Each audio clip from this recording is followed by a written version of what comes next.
જીવનમાં વધારે દુઃખી રહો છો તો જરૂર સાંભળો ખાસ વાતો. આવડત એવી રાખો કે તમને હરાવવા માટે કોશિશ નહીં પણ કાવતરા કરવા પડે. સમય કોઈનો સગો થતો નથી અને સગા બધા સમય જોઈને થાય છે.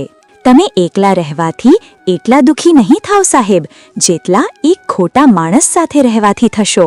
મોઢા પર સાચું બોલનારા અને ગુસ્સો કરવાવાળા લોકો એ લોકો કરતાં લાખ ગણા સારા હોય છે, જે આપણી સામે કંઈક અલગ અને પીઠ પાછળ અલગ હોય છે. પોતાનો ઈગો, જીદ અને એટીટ્યૂડ એ લોકો માટે ખોઈ દેવા તૈયાર હોય છે, જે સાચે જ એમની કદર કરતા હોય છે.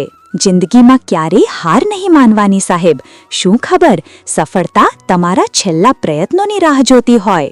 અમુક લોકો માટે તમે જીવ પણ આપી દો તો પણ બદલામાં તમને દુઃખ સિવાય બીજું કશું નહીં મળે. મૌન એ સૌથી સારો જવાબ છે. એ લોકો માટે છે જે તમારા શબ્દોને મહત્વ નથી આપતા. મને હોય તો મમરા પણ સારા લાગે અને જો મન દુઃખ હોય તો કાજુ બદામ પણ ખોરા લાગે.